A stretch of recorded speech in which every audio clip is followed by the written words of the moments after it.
헌재의 마은혁 임명 보류에 대한 선고 일주일 연기. 오늘 나온 뉴스 중 각기 별도의 뉴스이나 사실상 같은 연장선에서 보아야 할 뉴스가 헌재의 마은혁 임명 보류에 대한 선고를 일주일 연기한다는 것과 다른 하나는 경찰이 정광훈 목사를 입건했다는 것이다. 지난해 12월 3일 윤석열 대통령에 의한 비상계엄 선포로 촉발된 탄핵 정국을 지금까지 대충 정리해보면 1단계는 2024년 12월 3일에서 12월 31일까지로 볼 수 있겠는데, 대체로 언론을 장악한 국가 반란 세력들이 언론을 통하여 윤석열 대통령에 대한 잘못을 대대적으로 거짓, 선전선동하는 바람에 좌익 국가 반란 세력들이 상황을 지배하는 판도였다고 할 수 있을 것이다. 2단계는 2025년 1월 1일부터 1월 14일까지로 지난해 연말경부터 윤석열 대통령이 계엄 선포에 대한 국정을 이끄는 대통령으로서 반란 세력들이 29차례에 대한 탄핵, 주요 정부 예산의 삭감으로 인한 국정마비, 각종 비합리적 입법 추진으로 인한 입법 독재, 부정선거 등을 구체적으로 거명하자 점차 여기에 공감하는 사람들이 늘어나면서 계엄령이 아니라 계몽령이라는 것이 많은 사람들,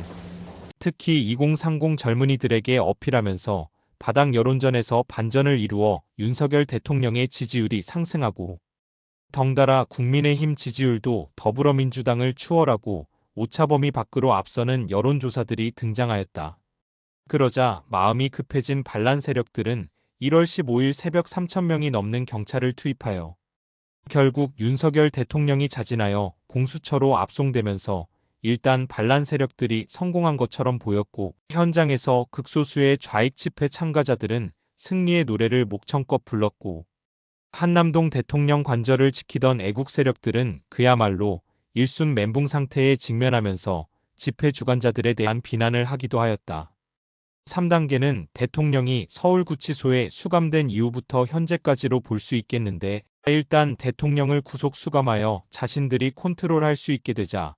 이제 대통령에 대한 국가 반란죄로 마음껏 요리하면서 다른 한편 헌법재판소에서는 하루속히 윤석열 대통령을 탄핵하여 조기 대선 국면으로 전환하기 위하여 헌법재판소에 포진하고 있는 좌익 재판관들이 맹렬히 뛰기 시작하였다. 그래서 본격적으로 헌법재판소의 시간이 전개되고 있는데, 아마도 여론의 반발이 만만치 않으니 일단 선고일자를 일주일 연장해 놓고 이재명, 더불어민주당, 검찰, 경찰, 군, 선거관리위원회 등 좌익 세력들과 여론을 타파할 수 있는 꼼수를 모색할 것이다. 그런데 오늘 아시아투데이의 여론조사에 의하면 헌법재판소가 중립적이지 않다는 여론이 중립적이라는 여론보다 높아 헌법재판소는 자칫 좌익 판사들 때문에 기관의 존립 자체가 위험할 수 있는 상황이 되어 헌법재판소 좌익 재판관들의 운신의 폭은 더욱 좁아져 가고 있다. 헌재의 이진숙 방통위원장 탄핵 기각. 그렇게 윤석열 대통령 탄핵 절차에 모든 역량을 집중하던 헌재가 윤석열 대통령 변호인단과 국민의힘에서 먼저 헌재 판결을 기다리고 있던 사건들을 뒤로하고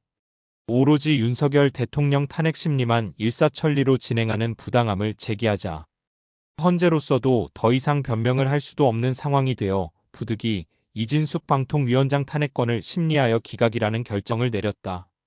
헌법재판소는 1월 23일 이진숙 방통위원장 탄핵 사건에 대한 선고, 재판정을 열어 국회가 탄핵 소추하여 직무정지가 된 지 174일 만에 내린 결정이다.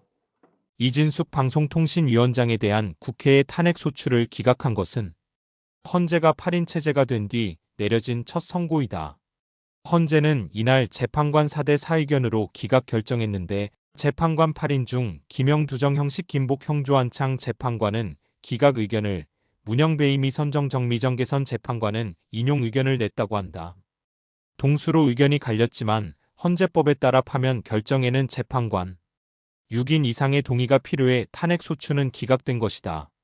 우리는 이 과정에서 지금 헌재 내에서도 치열한 공방전이 벌어지고 있다는 것을 알 수 있으며, 왜 이들이 최상목 권한대행에게 서둘러서 마은혁을 헌법재판관으로 임명해 달라는 겁박을 하는지를 알 수 있게 되었다.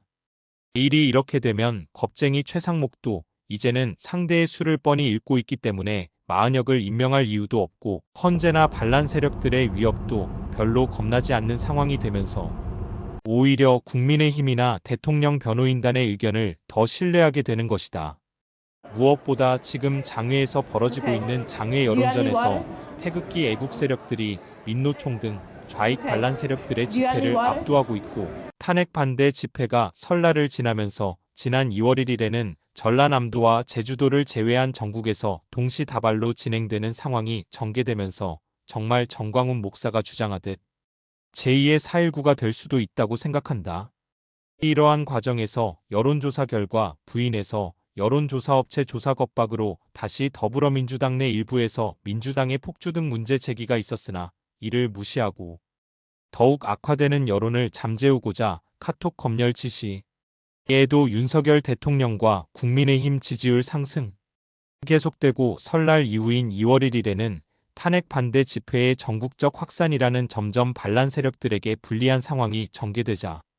이들이 마지막으로 꺼낸 것이 경찰을 동원하여 장외 집회의 핵심 인물인 정광훈 목사의 활동을 억제하려는 조치를 하고 있다.